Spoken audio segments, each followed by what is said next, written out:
भगवंत मान ने बताया कि एक अच्छा पैक लगा लो तो एक स्कूल के दो दिखाई देते हैं। अरविंद केजरीवाल जी 10 साल रहे मुख्यमंत्री, तो लगातार उनका एक बयान बड़ा चला है, दिल्ली की यमुना साफ कर दूंगा, एक मौका और दे दो।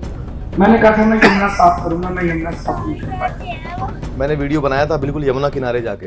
मैं खुल बीजेपी के को करता हूँ, खुल के करता तो हूँ। कम से कम दीपक सैनी इस बात को तो मानते हैं कि भाई कलाकार हूँ, लेकिन अगर सपोर्ट करता हूँ तो खुल के है और कोई ये नहीं कह सकता कि लालच में करता हूँ। बीजेपी का सपोर्ट है लेकिन सनातन सबसे ऊपर है। लोगों को क्या सेंटिमेंट्स है, लोग क्या कह रहे हैं इस बार, दिल्ली की जनता क्या चाह रही है? लेकिन इस बार जो आपने पूछा ना, इस बार मुझे लग रहा है कि उत्साह भाजपा वालों में ज्यादा है।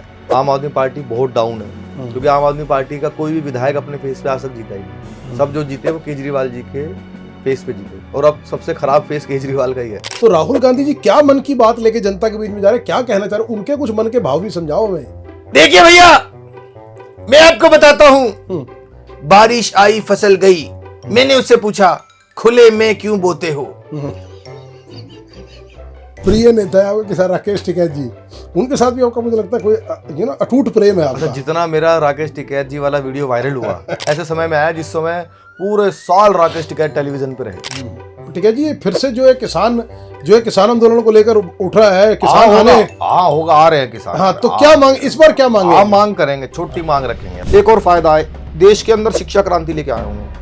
मैंने दारू मंत्री को शिक्षा मंत्री बनाया, देश के अंदर पहली बार हुआ है शिक्षा क्रांति। केजरीवाल जी, मैं आपसे पूछना चाहूँगा केजरीवाल जी के सेंटिमेंट्स के लिए, अगर बाई चांस कभी आप समय का परिवर्तन देखें और केजरीवाल जी कमल के लिए वोट मांगने लगे, तो क्या नज़ारा होगा, क्या माहौल होगा? जैसे मैंने काम किए हैं तो वोट कमल को ही मिलने वाला है।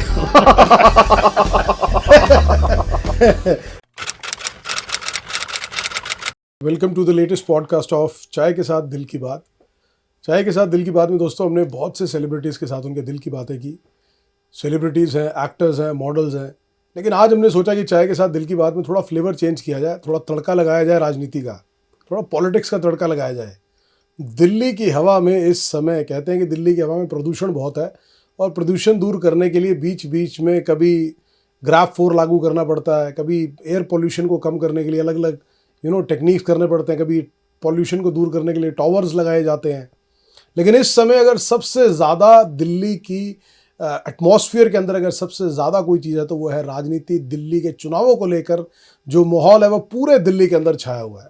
दिल्ली की राजनीति गरमाई हुई है, और दिल्ली के हर आदमी के, हर शख्स की ज़ुबान पर एक ही नाम है, एक ही बात है इस बार, कि भाई इस बार तीसरी बार दिल्ली में क्या अरविंद केजरीवाल फिर कमाल करेंगे, या भारतीय जनता पार्टी इस बार, या कांग्रेस पार्टी इस बार कोई कमाल करते हुए उनको बदलाव करेंगे और अपनी सरकार को लेकर आएंगे दिल्ली में। तो देखना दिलचस्प है इस बार कि दिल्ली में ऊंट किस करवट बैठता है। 5 फरवरी को चुनाव होने हैं और 8 फरवरी को रिजल्ट्स आएंगे, तो देखेंगे कि पता लगेगा। बहुत दूर नहीं है, आज हम चुनावी माहौल में हैं। चुनावी माहौल में एक ऐसे आदमी का चाय के साथ दिल की बात में पॉडकास्ट बनता है जिनको आपने न जाने कितने टीवी चैनल्स पर, कितने लाइव स्टेज में, लाइव प्रोग्राम्स के अंदर आपने देखा होगा। देश के साथ साथ 12 दुनिया के 12 अलग अलग विदेशों के देशों में जाकर भी वो अपनी जाकर प्रतिभा का लोहा मनवा चुके हैं, अपनी परफॉर्मेंस भी दे चुके हैं। अब बात करते हैं कि ये महाशय करते क्या हैं। आप कभी उनको कवि के रूप में देखते हैं, कभी स्टैंड अप कॉमेडी करते देखते हैं, और ख़ास तौर पर अगर इन्होंने सबसे ज़्यादा शोहरत हासिल की है तो वो की है स्टैंड अप कॉमेडी करते हुए, मिमिक्री करते हुए। जी हाँ, मिमिक्री करते हुए तो आपने हिंदुस्तान के अंदर बहुत कलाकारों को देखा होगा, लेकिन ये इकलौते ऐसे कलाकार हैं जो देश के बड़े बड़े नेताओं की ऐसी शानदार मिमिक्री करते हैं कि आप भी सोचेंगे कि भाई वाह, क्या क्या कहने इस आदमी के। हम बात कर रहे हैं, हालांकि ये किसी परिचय के मोहताज नहीं, और चाय के साथ दिल की बात में आज चाय की चुस्की लेते हुए दिल्ली की राजनीति का तड़का लगाएंगे और सभी नेताओं को रोस्ट करते हुए उनके दिल की बात भी जानेंगे। इनके साथ बहुत ही रिस्पेक्ट के साथ हम वेलकम करना चाहेंगे चाय के साथ दिल की बात में दीपक सैनी का। दीपक भाई, बहुत बहुत स्वागत है दीपक भाई जी, चाय के साथ दिल की बात में। धन्यवाद जी, बहुत बहुत। दीपक भाई जी, आपके सभी दर्शकों को मेरा नमस्कार, राम राम। दीपक भाई, दिल्ली की सर्दी के माहौल में एक गर्मी आ गई, क्या बात। ये अब देख रहे हैं कि जो पारा है, मुझे लगता है कि जो सूरज भगवान भी है उनको समझ तो नहीं आया कि दिल्ली में चुनाव आ गए तो भाई इस बार सर्दी कम जल्दी खत्म हो रही है, सर्दियां कम पड़ रही है ना इस बार जी। यानी भगवान भी चाह रहा है कि मफलर ना निकले। मफलर आप मफलर हटवा के रहोगे, आपने लगता है ठान रखा है कि मफलर हटेगा इस बार मफलर हटेगा। मैं तो यही चाहता हूँ, बाकी जनता की पसंद है, क्या करेगी जी। मैं दीपक भाई, मैं सबसे पहले जानना चाहूंगा कि अरविंद केजरीवाल के साथ आपका लगता है कुछ विशेष प्यार है? हाँ, बहुत प्यार कुछ विशेष प्यार है। आप अरविंद केजरीवाल को लेकर बहुत वीडियो बनाते हैं और कभी आप खांसते हुए बनाते हैं, कभी आप कूड़े के ढेर पे पहुंच जाते हैं, कभी आप मफलर और मुंह में मफलर लगा के सारा ढक के बैठ जाता है कि मुझे खांसी हो रही है। ये क्या कारण क्या है? मतलब ये विशेष लगाव का कारण क्या है अरविंद केजरीवाल जी से? असल में जब हम कवि सम्मेलन या स्टैंड अप के मंच पे होते थे तो मैं बहुत कॉमेडी केजरीवाल जी पर करता रहा, 2-4 पंच लाइन सुना देता रहा, कुछ जोक सुना देता रहा। लेकिन 2021 में आप जहाँ बैठे हो हमारे घर में, इससे 200 मीटर दूर हनुमान मंदिर है, 150 साल पुराना हनुमान मंदिर है, बहुत आस्था है लोगों की उसमें। उसके ठीक सामने शराब का ठेका खुला हुआ है, अभी भी आप जाओगे अभी भी चल रहा है वो। शराब नीति आई तब वो खुल गया था, उसके बाद बंद, सारे ठेके बंद हो गए, बट वो अभी भी खुला हुआ है। अब वो ले दे के खुला हुआ है क्या मुझे नहीं पता। तो हमने प्रोटेस्ट किया, वो ठेका बंद नहीं हो पाया। तो मैं कलाकार हूँ, हनुमान मंदिर के सामने है, जस्ट सामने है, और उसके 50 मीटर सामने हनुमान मंदिर है और 150-200 मीटर इधर शिव मंदिर है, बीच में शराब का ठेका है। ये तो हमारे लिए डूब के मरने वाली बात है। तो मैं क्या कर सकता हूँ? मैं तो आर्टिस्ट हूँ भाई, मैं तो व्यंग बाण चला सकता हूँ। तो मुझे मन में पता नहीं क्या है, मैंने कहा यार कुछ केजरीवाल जी का रिमांड किया जाए, कैसे किया जाए? तो सटायर से किया जाए। तो मैंने मफलर बांधा, माइक लगाया और एक वीडियो बना दिया 2021 में। और सर वो वीडियो इतना पॉपुलर हो गया, भाजपा के जो अध्यक्ष थे उस समय आदेश गुप्ता जी, उन्होंने भी कहा यार ऐसे तो और बनाओ। मैंने भाई साहब अपनी मर्जी से बनाऊंगा जब मन करेगा। तो मैंने फिर और वीडियो बनाया, बीजेपी वालों ने भी उसको शेयर किया। तो धीरे धीरे वो वीडियो क्रांति हो गया एक किस्म से। फिर मुझे लोग मिलने लगे, भाई साहब आप तो केजरीवाल का वीडियो बनाया था। मैंने कहा यार ये तो, मैंने तो मजाक में कह दे रहा हूँ, नमस्कार दोस्तों मैं केजरीवाल। मैंने कहा अगर ये लोगों की जुबान पे चढ़ रहा है तो उसको बना ही दो केजरीवाल, बना ही दो। अच्छा आज ये हालत है क्योंकि दिल्ली का इलेक्शन है, गली गली में केजरीवाल घूम रहे हैं, सब कोई भी मफलर बांध के, सब सोचो क्योंकि मेरी पॉपुलैरिटी हो गई वीडियो से, तो सबको लग रहा है कि भाई आप भी बनाओ। लेकिन मैं 3 साल तो जरा हमारे व्यूअर्स के लिए भी वो तड़का हो जाए, जरा हम भी देखना चाहेंगे। हाँ बिल्कुल। तो एक तड़का हो जाए। केजरीवाल जी जो है मेरे सपने में आते हैं रोज, तो कल रोज आते हैं? रोज आते हैं। अरे वाह, कल भी सपने में आए थे। रोज दर्शन देते हैं? दर्शन देते हैं साक्षात? साक्षात अच्छा, खुले दर्शन जी।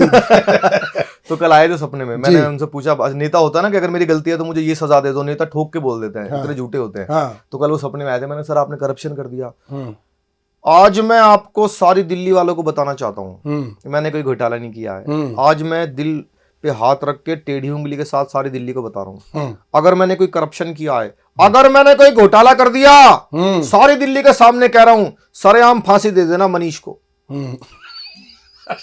लेकिन फांसी मनीष को दे दे तो इंटेलिजेंट होता है ना नेता, तो खुद क्यों खाएगा फांसी को? ये सपने में आके कहते हैं आपको? ये मतलब जोक है। भैया मैं ये तो कह नहीं सकता मिले थे तो हो सकता केस कर देंगे, मैं मिला ही नहीं इससे। ऐसे तो कभी आज तक मुलाकात कुछ भी कर सकते हैं। आज उन्होंने कह दिया कि यमुना में जहर मिला दिया, हरियाणा की सरकार ने, नायब सैनी जी ने यमुना में जहर मिला दिया, और वो पानी आ रहा था, हमारे इंजीनियर्स ने रोक लिया उस पानी को। मैंने कहा यार ऐसी कौन सी छलनी हो गई जो लगाई और जहर उधर रह गया और पानी इधर आ गया। तो नेता कुछ भी कह सकते हैं सर। इन्होंने दिल्ली में बोला कि 500 नए स्कूल बना दिए हमने, आपने सुना होगा। तो मैंने सपने में पकड़ा उनको, मैंने भाई साहब 500 नए स्कूल दिखाओ। नेता वही होता है जो साबित कर देता है। उन्होंने साबित कर दिया, वो एक बिल्डिंग के सामने ले गए। साथियों एक स्कूल तो ये है, सामने दिख रहा है, सबको दिखाई दे रहा है, एक स्कूल बना दिया मैंने। मैंने कहा एक हो गया, 500 कहाँ है? बाकी 499 सुबह लड़कियां आती हैं इसमें, शाम को लड़के पढ़ते हैं, 2 ही हो गए। ठीक है। मैंने कहा जी 500 कहाँ है? आप किसी भी क्लासरूम में जाओ, कोई बच्चा ये नहीं बोल के आता कि मैं क्लास में जा रहा हूँ, क्या बोल के आता है? स्कूल में जा रहा हूं। यानी एक कमरे में 30 स्कूल बैठे हुए हैं। ऐसे 20 कमरे हैं, गिन लो कितने हो गए, काफी स्कूल हो गए। मैंने कहा जी हाँ जी काफी हो गए। स्कूल के सामने शराब का ठेका बना दिया। भगवंत मान ने बताया कि एक अच्छा पैग लगा लो तो एक स्कूल के 2 दिखाई देते हैं। तो 2 तो ये वाले भी मानने पड़ेंगे आपको। मैं कह रहा हूँ, दिल्ली का बेटा कह रहा है, ऐसे करके 500 बना रखे, वो तो 1000 बना के दिखा देता हूँ। तो नेताजी ने कैलकुलेशन आपको पूरी समझा दी? आई भाई साहब, नेता तो नेता है सर। तो आपको समझ में आई कैलकुलेशन की? वाकई मुझे तो उनकी सारी कैलकुलेशन पता है, तभी तो मैं कैलकुलेट कर देता हूँ उनको। मेरे से तो उनका हिसाब किताब सारा गड़बड़ है। केजरीवाल जी के खिलाफ जितने वीडियोस मैंने बनाए, जितने व्यंग्यबाण मैंने बनाए, बीजेपी भी बहुत पीछे रही उसको। मुझे कहने में कोई वो नहीं है, मैं पार्टी का मेंबर तो हूँ नहीं, लेकिन बीजेपी से भी आगे आपका भाई खड़ा मिला। दीपक सैनी ने रेल बनाई केजरीवाल जी के, और खुल के बनाई। लेकिन दीपक सैनी भारतीय जनता पार्टी के सदस्य नहीं है, लेकिन पूरा प्रचार प्रसार भारतीय जनता पार्टी के लिए कर रहे हैं, गाने भी बना रहे हैं, कमल का फूल भी गा रहे हैं, सब कुछ कर रहे हैं। असल में क्या है कि अभी दिल्ली में इलेक्शन है, 70 में से 50 तो हमारे मित्र हैं जिनसे हमारा पारिवारिक रिलेशन है। बचपन से मैं सबसे जुड़ा हुआ हूँ दिल्ली में सामाजिक तौर पे। तो 50 कैंडिडेट पर जिनसे मेरा अपना डायरेक्ट संपर्क है। अब मेरा कोई मित्र लड़ेगा बीजेपी के लिए तो मैं झंडा भी उठाऊंगा। और कमाल की बात है कि 50 साथी सारे बीजेपी के हैं। नहीं, उधर भी हैं। अच्छा, लेकिन मेरी लकीर क्लियर है। अगर हमारे पिताजी भी कांग्रेस में खड़े होंगे तो मैं वोट नहीं दूंगा। मेरा क्लियर, मेरा वो नहीं है नो आई एम आर्टिस्ट, मैं किसी पार्टी को सपोर्ट नहीं करता। भाई मैं करता हूँ, मैं बीजेपी को खुल के करता हूँ। तो कम से कम दीपक सैनी इस बात को तो मानते हैं कि भाई कलाकार हूँ, लेकिन अगर सपोर्ट करता हूँ तो खुल के है। और कोई ये नहीं कह सकता कि लालच में करता हूँ, क्योंकि दिल्ली में रहता हूँ और जब से मैं वोट डाल रहा हूँ, जब से दिल्ली में बीजेपी नहीं है, तो अगर मैं लालच में करता तो पहले कांग्रेस का करता फिर झाड़ू का करता।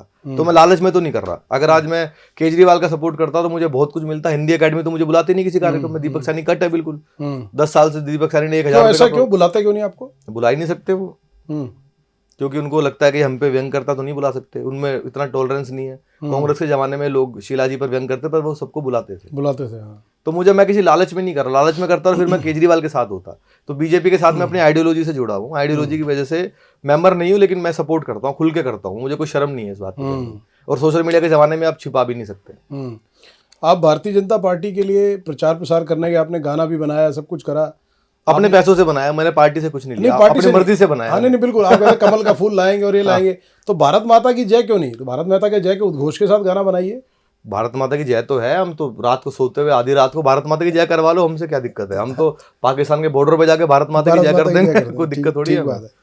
अरविंद केजरीवाल जी 10 साल रहे मुख्यमंत्री, तो लगातार उनका एक बयान बड़ा सुना है कि यमुना साफ कर देंगे, यमुना साफ कर देंगे। अभी पीछे किसी कार्यक्रम के अंदर गोवा में जाके भी उन्होंने कहा कि भाई हम यमुना साफ कर देंगे। 10 साल में तो नहीं कर पाया। फिर तीसरी बार दिल्ली की जनता से मौका मांग रहे हैं कि भाई 5 साल और दे दो, इस 5 साल में कर दूंगा, मैं दिल्ली की यमुना साफ कर दूंगा, एक मौका और दे दो। मैंने वीडियो बनाया था बिल्कुल यमुना किनारे जाके, उसमें सफेद झाग तैर रहे थे वहां पे। तो मैंने वीडियो बनाया था मफलर बांध के। नमस्कार दोस्तों, साथियों, आज मैं आपको अजूबा दिखाता हूँ। ये सामने व्हाइट व्हाइट क्या दिखाई दे रहा है? आपको लगता होगा कि केमिकल है, केमिकल नहीं है। यमुना मैया साफ हो गई है, साफ हो गई है, बहुत साफ हो तो गई ये है। झाग किस चीज की है? मैं आपको दीपक जी वही बता रहा हूँ, आप मिसगाइड कर रहे हो जनता को। अच्छा, हम मिसगाइड। जब आप कपड़े धोते हैं तो जो मैल निकलता है वो काला होता है ना, झाग काले होते हैं। ये व्हाइट झाग है, ये झाग अच्छे हैं। ये झाग अगर ये यमुना मैली होती तो झाग काले होते। तो इसमें नहाना चाहिए, इसमें नहाना चाहिए। बाकी सबको नहाना चाहिए, मैं नहीं नहाऊंगा। पहले तो आप नैरेटिव उन्होंने अलग दे दिया कि भाई साफ है, ये बहुत साफ है, ये बहुत साफ। और मनीष तो फिजिक्स जानता है। वो 6 बजे उठ जाता है, 7 बजे सीबीआई आ जाती है, आप जानते हो। मनीष हो गया तो वो पी के भी दिखा सकता है उसको। वो फिजिक्स जानता है, वो फिजिक्स जानता है वो। तो सर इनका ड्रामा बहुत बड़ा है, तो मैं उस ड्रामे को एक्सपोज करता हूँ। भाई मैं सरकार के खिलाफ आर्टिस्ट रहता है। अब ये जो शराब नीति वाली बात है, मंदिरों के सामने अगर ये ठेका बीजेपी की सरकार आती है तब भी बना रहता है, तो मैं उन पे भी वीडियो बनाऊंगा। बीजेपी का सपोर्ट है, लेकिन सनातन सबसे ऊपर है। चलिए, आपने एक बात की दीपक भाई कि ठेकों की बात की कि यहाँ पर मंदिर है, जैसे आपने बताया कि इस एरिया में भी मंदिर है, एक हनुमान मंदिर और शिव मंदिर के सामने है, जिसका प्रोटेस्ट भी किया था आपने। भारतीय जनता पार्टी की सरकार रही हरियाणा के अंदर, जगह जगह गली गली पे ठेके खोल दिए और ठेके पूरे रेनोवेट कर दिए। अगर आज आप ठेकों में, हरियाणा में से ठेकों के आगे निकलोगे तो आपको ऐसा लगेगा जगमग करती हुई दुकान है। मतलब आपको किसी धार्मिक उस पर शायद इतनी लाइट, इतनी साज सज्जा ना दिखे जितने ठेके पे। तो भारतीय जनता पार्टी ने वहां रिवैम्प क्यों कर दिया? नहीं, मैं आपको बताता हूँ। मैंने ठेकों के खिलाफ प्रोटेस्ट नहीं किया, मैंने मंदिर के सामने ठेकों, बिल्कुल ठीक है। शराब, अब ठेकों के खिलाफ मैं कैसे प्रोटेस्ट कर सकता हूँ कि भाई हमारा लोकतांत्रिक देश है, जिसको पीनी है पिए, जिसको नहीं पीनी ना पिए। तो लोकतंत्र में हम ठेके तो बंद नहीं करा सकते। लेकिन मैंने दिल्ली में भी नहीं कहा कि आप ठेके मत खोलो। ठेके तो पहले भी थे, इसी रोड पे था, आगे मॉल है, मॉल के अंदर था, मार्केट के अंदर था, मार्केट में खोलो, मॉल में खोलो, हमें कोई आपत्ति नहीं है। 10-10 खोलो, जिसको पीनी है पिए, लेकिन मंदिरों के सामने तो मत खोलो। मंदिर, बिल्कुल सही बात। और आप जहाँ बैठे हो ये गाँव का एरिया है। अब सोचो गांव के एरिया में अगर शराब का ठेका होगा, आप मार्केट में खोलो ना, पॉश एरिया में खोलो, मार्केट तो एडमिनिस्ट्रेशन ने जब, क्योंकि ये एक ऐसा बात है कि जो धार्मिक लोगों की भावनाओं से जुड़ा हुआ है कि मंदिर के सामने ठेका खोला हुआ है, तो एडमिनिस्ट्रेशन, यहाँ के जो विधायक है, उन्होंने इस बारे में कोई कार्रवाई नहीं की ना। हमारी जो विधायक है वो आई थी यहाँ पे, लोगों ने, गाँव के लोगों ने प्रोटेस्ट किया, तो हमारी विधायक साहिबा आई थी और उन्होंने कहा कि हम इसको मंदिर नहीं मानते। ऐसा कैसे मंदिर नहीं मानते? मंदिर कागजों में इतने गज का होना चाहिए, इतने स्क्वायर फीट का होना चाहिए, उसको मंदिर मानेंगे। मैंने कहा, सबने बोला जी 150 गज का वो 150 साल पुराना मंदिर है। नहीं, हम इसको मंदिर नहीं मानते। मैंने उसी दिन कहा, आप इसको मंदिर नहीं मानते, हम आपको विधायक ही नहीं मानते। उसी दिन मेरा पहला वीडियो रात को ही बना था और वही वायरल हुआ। और उसके बाद लगभग जो मैंने वीडियो बनाया, सारा वीडियो दिल्ली की जनता तक पहुंचा। आज मैं जब एयरपोर्ट पे जाता हूँ तो उसमें सारे देश के लोग आते हैं। लोग मुझे, मेरे पास इतना मिलने आते हैं, केजरीवाल। तो मुझे मजा आया बना के, और मैंने कभी किसी चैनल के लिए नहीं किया, अपने चैनल के लिए किया। तो दिल्ली के बीच में आप लगातार जा रहे हैं दीपक जी, आपके जो संगी साथी हैं, जैसे आपने कहा, जो उनके बीच में जा रहे हैं, लोगों को क्या सेंटिमेंट्स है, लोग क्या कह रहे हैं इस बार, दिल्ली की जनता क्या चाह रही है? एक्चुअली मैं आपको न्यूट्रल होकर बताऊं, देखो दिल्ली की जनता मोदी जी से प्यार करती है। मोदी जी को वो लोग वोट दे चुके, तो उनका अपना कर्तव्य पूरा हो गया। उन्होंने मोदी जी को वोट 3 बार दे दिया। तो मोदी जी, इसीलिए मोदी जी की रैलियों का दिल्ली में असर नहीं होता विधानसभा में, क्योंकि वो लोग मोदी जी को वोट, भाई मोदी जी वोट मांगने आते हैं तो लोगों के मन में आता है भाई हम आपको दे चुके हैं, है ना। तो दिल्ली के इलेक्शन में इसलिए कई लोग वोट डालने, जो भाजपा का जो वोटर है वो वोट डालने निकलता ही नहीं है मोस्टली, 20% वोटर तो घर बैठ जाता है या फिर छुट्टियां मनाने चला जाता है। लेकिन इस बार जो आपने पूछा ना, इस बार मुझे लग रहा है कि उत्साह भाजपा वालों में ज्यादा है। आम आदमी पार्टी बहुत डाउन है, क्योंकि आम आदमी पार्टी का कोई भी विधायक अपने फेस पे आज तक जीता ही नहीं। सब जो जीते वो केजरीवाल जी के फेस पे जीते, और अब सबसे खराब फेस केजरीवाल का ही है, तो वो किस बात के लिए वोट मांगे। तो हम देख रहे हैं कि आम आदमी पार्टी वाले ज्यादा खर्चा भी नहीं कर रहे इलेक्शन जिसको आपने केजरीवाल बना दिया। केजरीवाल इस बार वो लोग ज्यादा खर्चा भी नहीं कर रहे हो, भाजपा वाले डोर टू डोर मीटिंग्स कर रहे हैं, ड्राइंग रूम मीटिंग कर रहे हैं। तो मुझे भाजपा जैसे हरियाणा में कहता ना, लग रहा है केजरीवाल की गोभी खोद चुके आप गोभी खुदवा के मानोगे, नहीं भी खोदी तो उनकी बाकी राम जाने क्या होगा। बिल्कुल। दीपक भाई, पिछली बार हरियाणा के अंदर हुआ नेशनली पार्टीज का अलायंस था, इंडिया अलायंस था, उसमें आम आदमी पार्टी और कांग्रेस साथ थे। फिर हरियाणा में भी इन्होंने एक लोकसभा की एक सीट पर ज्वाइंट कैंडिडेट, संयुक्त कैंडिडेट उतारा था, विधानसभा में अलग अलग हो गए। अब दिल्ली में एक दूसरे के ऊपर आरोप प्रत्यारोप का दौर जारी है, कांग्रेस का, आम आदमी पार्टी, आम आदमी। अब राहुल गांधी जी अगर चुनावों के बीच में दिल्ली की जनता में जा रहे हैं, क्योंकि अब राहुल गांधी की बड़ी अच्छी मिमिक्री करते हैं, तो राहुल गांधी जी क्या मन की बात लेके जनता के बीच में जा रहे हैं, क्या कहना चाह रहे हैं, उनके कुछ मन के भाव भी समझाओ हमें। हाँ, राहुल जी की मैं बहुत रिस्पेक्ट करता हूँ दीपक जी, क्योंकि कॉमेडी में वो मेरे सीनियर हैं।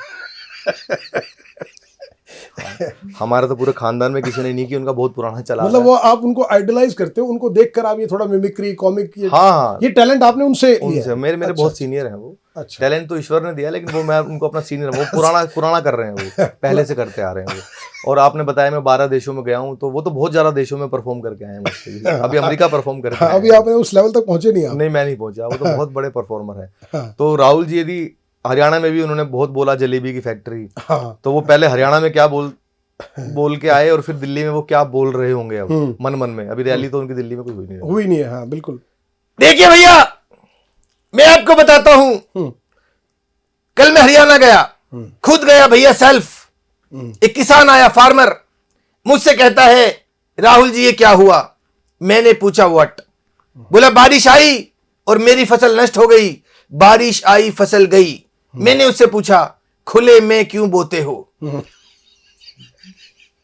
वो समझ गया भैया, मुझसे बोला, सम्मान से बोला, भाई साहब आप जाइए। मैं दीपक जी दिल्ली का बताता हूं, उनको जवाब मिले। मैं दिल्ली का बताता हूं आपको। नहीं आप समझे नहीं। हाँ हाँ जी जी, मैं आपको दिल्ली का बताता हूं, आप लिख के रख लो जी, मोबाइल में नोट कर लो। हाँ, अभी नोट कर लेते हैं जी, कागज पे लिख लो जी। दिल्ली में हम 1% माइनस नहीं हो रहे, जितने थे उससे कम हम नहीं होंगे। नहीं होंगे। और ये आप कोरे कागज पे लिख के, कोरे पे लिख लो भैया, हम जितने थे उससे नीचे करने की इनकी हैसियत नहीं है। जनता जाग गई है, जहां थे वहां से नहीं हिलेंगे, पांव जमा दिया भैया, खत्म, टाटा बाय। तो दिल्ली बस जनता को बस यही कह रहे हो? बस यही कह रहा हूं भैया, जनता समझ गई है, जनता समझ चुकी है, जनता बहुत समझदार है। इससे नीचे जा नहीं सकते, और ये आंकड़ा हम, ये रिकॉर्ड हम फिर बनाएंगे, ये नहीं ले जा सकते हैं उससे नीचे। तो ये राहुल जी की मिमिक्री है। लेकिन अगर जिस तरह आपने में कहा, राहुल जी ने सुन ली है मिमिक्री, कुछ ना कुछ तो करवा ही देंगे, वो बहुत पावरफुल लोग हैं जी। नहीं वो ठीक है, वो आपकी बात। चलिए हम बात करते हैं किसानों को लेकर, जो है ना दीपक भाई, क्या है कि लगातार हर जगह पर उनके एजिटेशन चलते रहते हैं। एक आपके बड़े प्रिय नेता है किसान, एक बड़े प्रिय नेता है आपके किसान, राकेश टिकैत जी। उनके साथ भी आपका मुझे लगता है कोई अटूट प्रेम है आपका। जितना मेरा राकेश टिकैत जी वाला वीडियो वायरल हुआ, मुझे लगता है कोई करोड़ों रुपए खर्च करके भी इतना वीडियो वायरल नहीं बना सकता था वो, कोई नहीं बना सकता। और वो ऐसे समय, माँ सरस्वती की कृपा है, ऐसे समय में आया जिस समय पूरे साल राकेश टिकैत टेलीविजन पे रहे। 24 घंटे में से 18 घंटे सिर्फ राकेश टिकैत। तो आप राकेश टिकैत से पर्सनली भी मिले, या सिर्फ ये दूर दूर से स्नेह आप? नहीं, मैं मिला नहीं हूँ, लेकिन मेरा एक बड़े टीवी चैनल पर शो चलता था, 1.5 साल चला, तो मैं वहां जाता था, वो आते थे वहां, मैं जा रहा होता था, वो आ रहे उतरे जा रहे, तो मैं मिला नहीं। लेकिन मेरे को लगता था यार, मैंने कहा अच्छा, उसी दौरान इंडिया वर्ल्ड कप हार गई थी, पाकिस्तान से मैच हार के, फिर न्यूजीलैंड से हारी वर्ल्ड कप से बाहर। तो मुझे राकेश टिकैत जी दिख गए उसमें टीवी के स्टूडियो में। मैंने कहा यार, ये भी इन्हीं से पूछोगे वर्ल्ड कप में हार के तो क्या करोगे। मेरे मन में आया एक दिन ऐसे ही, मैंने कहा यार, इनसे हर चीज का सवाल इनसे पूछ रहे हैं, चाइना पे भी यही जवाब दे रहे हैं, यूक्रेन रशिया पे भी यही जवाब दे रहे हैं, बांग्लादेश पे भी, पाकिस्तान पे, हर चीज पे यही जवाब दे रहे हैं भाई, जवाब दे रहे हैं। मैंने कहा हर चीज पर राकेश टिकैत जवाब दे रहे, तो क्रिकेट पे भी राकेश टिकैत जी से पूछो। हाँ, पूछ ले तो भी क्या माँ सरस्वती की कृपा हुई, सर वो आइटम बना और उसने मुझे इतनी पॉपुलैरिटी दिलाई। हाँ, वही मैं सुनाता हूँ आपको। मैंने उनसे पूछा, टिकैत साहब हमारी टीम, अच्छा वो आइटम 3 साल लगातार चला, क्योंकि हम 2021 में भी वर्ल्ड कप से बाहर हुए, हम 2022 में भी वर्ल्ड कप से बाहर हुए, हम 2023 में भी वर्ल्ड कप से बाहर हुए, 24 में हम चौथा नहीं हो पाए। राकेश टिकैत जी छाए रहे। हाँ, तो वो मेरा वीडियो हमेशा वायरल हो जाता था। मैंने कहा सर, हमारी टीम वर्ल्ड कप से बाहर हुई, क्या करोगे? आंदोलन होगा। आंदोलन होगा, आंदोलन पूरा होगा आंदोलन। मैं कहा जी कहाँ करोगे? ये करेंगे आईसीसी के गेट पे होगा आंदोलन। हाँ आईसीसी के गेट पे होगा। मैं कहा जी आईसीसी, हाँ ये जो इंटरनेशनल कांग्रेस कमेटी जो क्रिकेट करवाती है वहां करेंगे, उसके गेट के बाहर करोगे? हाँ वहां करेंगे। और मांग करेंगे, मांग। मैं कहा जी क्या मांग करोगे? मांग करेंगे कि दोनों मैच जो आ रहे हैं दोबारा करवाओ।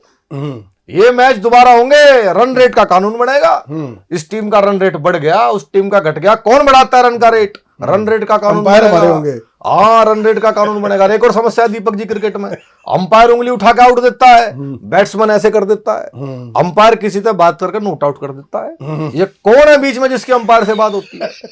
उसकी जांच होगी। हाँ पिच पे बैठेंगे और विकेट की बजाय गन्ने गड़ेंगे हमारे। तो ये आइटम था, माँ सरस्वती की बहुत कृपा है, इतना अच्छा आइटम, ऐतिहासिक आइटम था ये। पूरे देश भर के जितने कॉमेडियन थे सबका फोन मुझे आया। अभी ना ये किसान आंदोलन को लेकर फिर कोई सुबगाहट होने लगी है, तो भी राकेश टिकैत जी भी फिर एक्टिव होने वाले हैं। तो अभी फिर सुनने में आ रहा है कि कुछ मांगे लेके राकेश तो आप 2 मिनट के लिए समझ लो मैं टिकैत हूं। हाँ, तो आप तो मुझसे पूछो। बिल्कुल, तो मैं बता रहा हूँ कि टिकैत जी फिर से जो है किसान आंदोलन को लेकर उठ रहा है, किसान होगा, आ रहे हैं किसान। हाँ, तो क्या मांग, इस बार क्या मांगे? आप मांग करेंगे, छोटी मांग रखेंगे। हाँ, छोटी मांग बताइए जरा, हम भी पहुंचाएंगे। हमारी छोटी मांग है कि ये सरकार जो है ये अपने घर चली जाए। अच्छा, घर चली जाए? हाँ बस छोटी सी मांग है। बस इतनी छोटी? हाँ ये अपने घर चले जाए। देश कौन चलाएगा? हाँ देश चल जाएगा, आप चिंता मत करो, ये अपने घर चले जाए। अच्छा, हाँ ये अपने घर चले जाए, देश हम चला लेंगे। बस हाँ छोटी मांग है, ज्यादा नहीं करते। ये अपने घर चले जाए। हाँ, कई मांग है हमारी देश में। ताजमहल है, छोटा पड़ गया, आदमी ज्यादा आता है वहाँ छोटा, उस पर लेंटर देश विदेश से आते हैं। हाँ उस पर लेंटर पड़ेगा एक। अच्छा, ताजमहल पे हाँ एक लेंटर पड़ेगा और पार्किंग बनेगी ट्रैक्टर की। हाँ तो ट्रैक्टर की पार्किंग ऊपर बढ़ा के क्या करोगे? ना बनेगी, बाहर बनेगी, आदमी ज्यादा आ गया, आदमी ज्यादा। हाँ वे 2 मंजिल और बनेगा ताजमहल। और अच्छा, हाँ बस एक मांग ये हो गई। हाँ ताजमहल के ऊपर पार्किंग की। हाँ और कौन कौन सी? हाँ इनकी जांच होगी सबकी। ये फर्जी वोट पड़वा का है वहाँ ट्रंप को। अच्छा, जो अमेरिका में हाँ ये गए वहाँ, इनने पड़वाए, यहाँ वोट पड़वाए। अच्छा, हाँ फर्जी बनवाए, यहाँ से आदमी भेजे बिहार से इन्होंने। गए लोग इनके, गए भाजपा के, गए वहां वोट डाल के आए ट्रंप को फर्जी। वो जीता तब जीता, उसकी जांच कराओ बस। और ये अपने घर चले जाए और कुछ नहीं चाहिए देश को, देश खुश हो जाएगा।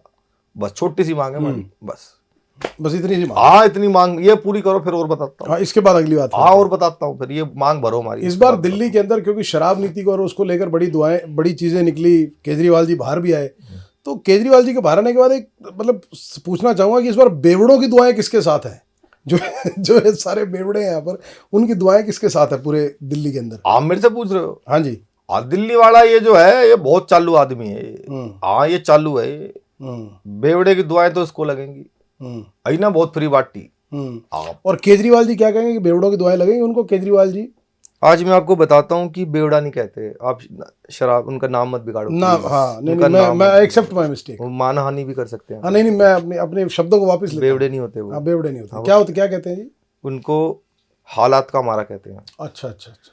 और ये आप क्या शराब के ठेके खोल दिए गली गली में, स्कूलों के सामने, इसका बड़ा फायदा है दीपक जी। आज मैं सारी दिल्ली में बताता हूँ जी। पहले आदमी को शराब पीनी होती थी, बहुत बहुत दूर जाता था, वो दूर जाता, पी के गिर जाता था, कोई बचाने वाला नहीं मिलता था, नाली में गिर जाता था, नेटवर्क भी नहीं आते थे, कोई बात नहीं कर पाता था। आज आपके घर के बराबर में खुलवा दिया, आप पियो और अंदर आए गिर जाओ। अगर कोई पी के गिर गया तो चलते फिरते मामा चाचा बुआ भतीजा कोई ना कोई। आप बिल्कुल ठीक समझ गए, ये समझ गए हैं बिल्कुल। वही मैं कह रहा हूँ, ये समझ गए, मीडिया समझ गया, देश का मीडिया समझ गया, भाजपा नहीं समझ रही। बताओ, ये समझ गए मीडिया वाले, पढ़े लिखे लोग सारे। एक और फायदा है, देश के अंदर शिक्षा क्रांति लेके आया हूं मैं। मैंने दारू मंत्री को शिक्षा मंत्री बनाया है, देश के अंदर पहली बार हुआ है शिक्षा क्रांति। देश में लोग अंग्रेजी नहीं बोल पाते थे Deepak ji, on a serious note, बिल्कुल नहीं बोल पाते थे। आज गरीब रिक्शा वाला भी अंग्रेजी में मांगता है कि मुझे बडवाइजर दे दो, किंगफिशर दे दो, रॉयल स्टैग दे दो। कितना इम्प्रूवमेंट हो गया इससे शिक्षा में। एक और मैं आपको बताता हूँ, यमुना की बात आपने की है, ये अनसाइंटिफिक लोग है, ये कभी नहीं समझेंगे। ये कहते हैं बदबू उठा दी यमुना के अंदर, बदबू आ रही है यमुना से। मैंने गली गली में शराब के ठेके खोल दिए, जितने ठेके खुलेंगे शराब की इतनी बदबू हो जाएगी, यमुना की बदबू ही नहीं आएगी। बदबू नहीं है। ये साइंस है, ये फिजिक्स लॉजिक अच्छा है। समझते हैं वैसे लॉजिक अच्छा है, यही लॉजिक है। हाँ यही लॉजिक है। अब हम समझ पा रहे हैं एक्चुअल में कि जो लोग नहीं समझ पा रहे। लॉजिक समझ में नहीं आता, भाजपा वालों को साफ कह दिया इन लोगों ने। यही तो मैं कह रहा हूँ आपको, यही बस यही बात है। और हमें वोट इसलिए भी देना है क्योंकि मनीष 6 बजे उठ जाता था।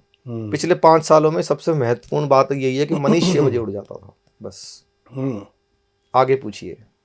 अगर केजरीवाल जी, मैं आपसे आपसे पूछना चाहूँगा केजरीवाल जी के सेंटिमेंट्स के लिए, अगर बाई चांस कभी आप समय का परिवर्तन देखें और केजरीवाल जी कमल के लिए वोट मांगने लगे, तो क्या नज़ारा होगा, क्या माहौल होगा? जैसे मैंने काम किए हैं तो वोट कमल को ही मिलने वाला है।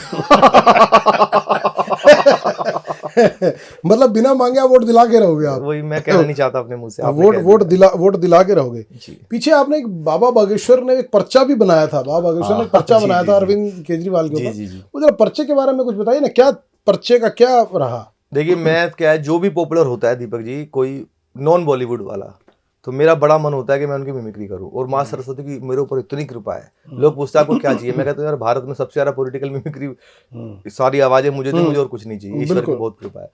तो जिन दिनों बाबा बागेश्वर वायरल हुए 2 साल पहले, अब कोई वायरल होता है ना तो मेरा ब्लूटूथ ऑन हो जाता है दिमाग में कि यार इनकी मिमिक्री फ्रीक्वेंसी पकड़ लेता है, फ्रीक्वेंसी। लेकिन होती उनकी है जिनकी भगवान को करवानी हो। अच्छा उसमें फिर कंटेंट भी चाहिए, खाली आवाज निकालने से ही बात नहीं बनती। तो मैं सोचता रहा, मैंने कहा बाबा की क्या चाह, हम सनातनी है सच्चे, तो हम धर्म से जुड़े हुए व्यक्ति का मजाक भी नहीं उड़ा सकते। बिल्कुल। मैंने कहा इनकी नकल भी करनी है और कोई बेहुदापन भी ना लगे। तो मेरे दिमाग में आया कि बाबा जी पर्चा बनाते तो नेताओं का क्यों ना बनाए, और सबसे पहले केजरीवाल का क्यों ना बनाए, केजरीवाल का। तो मैंने फिर वो केजरीवाल जी का पर्चा बनाया बाबा जी। मैं वो सुनाता हूँ आपको। प्लीज। बाबा जी की कथा शुरू हुई। जय श्री राम। इस पंडाल के अंदर हमको एक आदमी दिखाई दे रहा है जो नीली और ढीली शर्ट पहन करके बैठा हुआ है, वो आ जाए, उनकी अर्जी स्वीकार की जाती है। क्या बात। आज दीपक जी के सामने सनातन का झंडा बुलंद करके सनातन की महिमा का बखान करेंगे, देख वाह। जाओ। सामने से आ गए, बाबा जी नमस्कार, मैं दिल्ली का सीएम था। क्या सवाल मन में लेकर के आए? बाबा ने पर्चा बना रखो तुम्हारा पहले ही। बाबा जी मैं दिल्ली का सीएम था, एलजी मेरी बात नहीं मानता था, मोदी मुझे 26 जनवरी पे टैंक भी नहीं चलाने देते थे। बाबा जी मैं देश का, बाबा ने पर्चा बना रखो, बताओ कौन सा पर्चा खोले नक्कटा।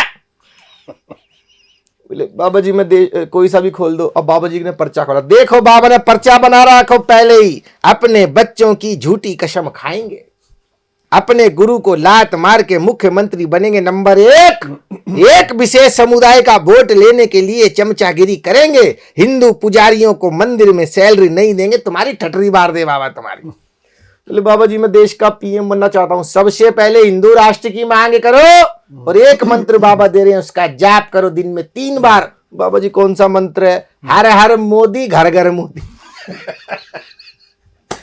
तो ये आइटम है सर, ये कृपा है ईश्वर की, ऐसे आइटम बनते नहीं है, नहीं बनते। और कोई स्क्रिप्ट राइटर लिखता भी नहीं है। अच्छा, क्रिकेट का जैसे आपने बात की थी, क्रिकेट और राजनीति का बड़ा संगम रहा है ना। क्रिकेटर्स भी है भाई हमारे, कई क्रिकेटर्स, कई ऐसे जो कलाकार भी हैं, वो क्रिकेट भी खेलते हैं, स्टार लीग क्रिकेट में खेलते हैं, नेता भी हैं। हम बात कर लेते हैं मनोज तिवारी जी की, सांसद रहे, बड़े दिग्गज कलाकार रहे भोजपुर इंडस्ट्री के देश के, फिर वो सेलिब्रिटी क्रिकेट लीग में क्रिकेट भी माशाल्लाह बहुत शानदार बहुत खेलते अच्छा हैं। खेलते हैं तो वो। मनोज तिवारी जी की मेरी बॉल पे छक्का मारा था पीछे हाँ, तो उन्होंने मनोज तिवारी जी के साथ भी आपका हाँ, आजाद भाई- प्रेम भाई है है, मेरे। बड़े भाई हैं आपके, और आपका मनोज तिवारी जी के लिए भी आप जो है ना, आप उनकी अच्छी मिमिक्री करते हैं।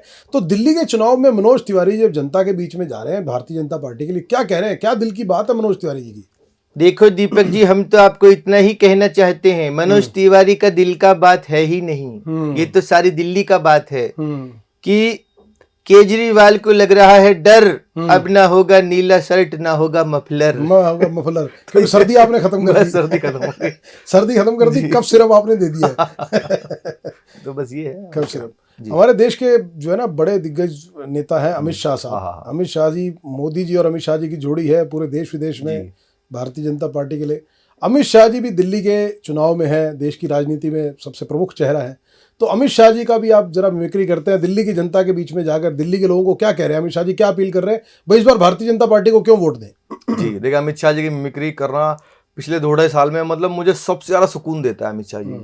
और लोग जो मुझे सुनते हैं ना, वो सारी मिमिक्री पे खूब तालियां बजाते, लेकिन अमित शाह जी के लोग जो मिमिक्री है उसका एक स्पार्क अलग है, और मुझे खुद इतना मजा आता है उनकी मिमिक्री करने में। मैं आपको सुनाता हूँ, अभी रैलियां चल रही हैं, देखो वो अमित शाह जी बिल्कुल, तो आपकी कैसे, परसों भी यहाँ पर रैली अमित शाह की। हाँ, तो अब कैसे अमित शाह जी रैली करते हैं दिल्ली में, देखना कैसे वोट मांगते हैं वो आपके चैनल पर पहली बार जी देखिए। मंच के सामने मौजूद बुजुर्गों, इस पॉडकास्ट को देखने वाले बुजुर्गों, माताओं, बहनों, और मेरे जिगर के टुकड़े जैसे युवाओं, मैं आपको बहुत शुभकामनाएं देता हूं दीपक जी, और इतना ही कहना चाहता हूं, ये राहुल बाबा कहते हैं इनको विकास दिखाई नहीं देता है। राहुल बाबा, आपको कभी विकास दिखाई नहीं देगा, आपकी आंखों पर तो इटालियन चश्मा चढ़ा हुआ है। तो मेरे साथ दोनों हाथों को उठाइए उठाइए, संकल्प की मुट्ठी बीचिए और पूरी ताकत से बोलिए भारत माता की। तो यदि आपके पॉडकास्ट पर अमित शाह जी, देखो भाई, इस पॉडकास्ट को देखने वाले लोगों, मैं इतना ही कहना चाहता हूं, जितने भी लोग ये पॉडकास्ट देख रहे हो भाई, जो भी ताली बजानी है घर बैठे बजाइए, और जो भी लाइक और सब्सक्राइब नहीं करेगा उसको हम देखेंगे। तो भाई ये नोट कर लेना जरा कि क्या वैसे है, अब हिसाब अपने आप लगा लेना, नहीं किया तो जरा राजनाथ सिंह का भी एक जरा चुटीला सा अंदाज है। राजनाथ सिंह का भी आपके साथ खूब है। राजनाथ सिंह जी भी दिल्ली की जनता को क्या कह रहे हैं, जरा हो जाए कुछ। देखिए, मुझे मिमिक्री में जो बिल्कुल जिसको बोलते हैं ना डेकोरम या ग्रेस या रिस्पेक्ट दिलाई, सबसे पहले वो राजनाथ सिंह ने, सबसे पहले। बिल्कुल। देश के सबसे बड़े चैनल पर स्टैंडिंग ओवेशन मिली थी मुझे जब मैंने पहली बार राजनाथ जी की मिमिक्री की थी। अब तो बहुत लोग ट्राई करें, लेकिन टचवुड आज भी जब पूरी शरीर में राजनाथ जी की मिमिक्री होती है तो ये ऐसा बम में फटता ही फटता है। तो राजनाथ जी देखना, पहले जब वो लोकसभा में बोलते हैं, फिर दूसरा आपके चैनल पर आते हैं तो कैसे बोलते हैं। अध्यक्ष महोदय, जहां तक प्रश्न है पाकिस्तान का, तो मैं सारे सदन के समक्ष यह डंके की चोट पर कहना चाहता हूं अध्यक्ष महोदय कि पाकिस्तान से अब कश्मीर पर कभी कोई बात नहीं होगी। बात यदि होगी तो पीओके पर होगी, कश्मीर पर अब कभी कोई बात नहीं होगी। और इस पॉडकास्ट को देखने वाले सभी दर्शकों एवं माताओं बहनों, मैं आपको बहुत शुभकामनाएं देता हूं। दिल्ली चुनावों में जाइए, कमल खिलाइए और मेरे साथ जोर से बोलिए भारत माता की जय। बिल्कुल बिल्कुल। और सबसे पहले मुझे लगता है कि जब लोगों के बीच में एक मिमिक्री आर्टिस्ट के तौर पे या राजनेताओं की मिमिक्री करने के तौर पे जब आपकी जो छवि बननी शुरू हुई, वो मुझे लगता है सबसे पहले राजनाथ सिंह जी के करने के बाद ही एक आपकी। असल में मैं पहले जो करता था लालू जी की, नवजोत सिद्धू जी की, मुलायम सिंह जी की, तो वो और भी लोग करते थे, बहुत लोग, लेकिन जब राजनाथ जी की आई, ये बिल्कुल रेयर है, क्योंकि कोई और पूरे देश में मुझे लगता करता नहीं है जिस तरह से, जिस क्लैरिटी के साथ और जिस फिनिश के साथ आप करते हैं, मुझे लगता है। मैंने एक बार राजनाथ जी के सामने मुलायम सिंह जी की मिमिक्री की थी, और राजनाथ जी एक किसी धरने पे बैठे हुए थे, तो वो लिटरली लगभग गिर गए थे उस पे सोफे पे हंसते हंसते। तो फिर मैं उनसे मिला जाके, तो उन्होंने कहा था कि हमारी भी कभी कीजिए। तो मेरे दिमाग में उस दिन से था, मैंने कहा यार करनी है राजनाथ जी की। और लेकिन वो कई साल बाद हुई, लेकिन जब वो हुई तो फिर वो बम की तरह फटी ऑडियंस के अंदर। बहुत जबरदस्त रिस्पॉन्स मुझे मिला है उस आवाज से, आनंद। देखिए, वैसे आपने बात की क्योंकि नवजोत सिद्धू, और तो हम कहेंगे भी ये मौका ऐसा है, चुनाव है, चैंपियंस ट्रॉफी शुरू होने वाली है, नवजोत सिद्धू के चोटीला अंदाज फिर कहीं ना कहीं कमेंट्री में सुनाई को देगा।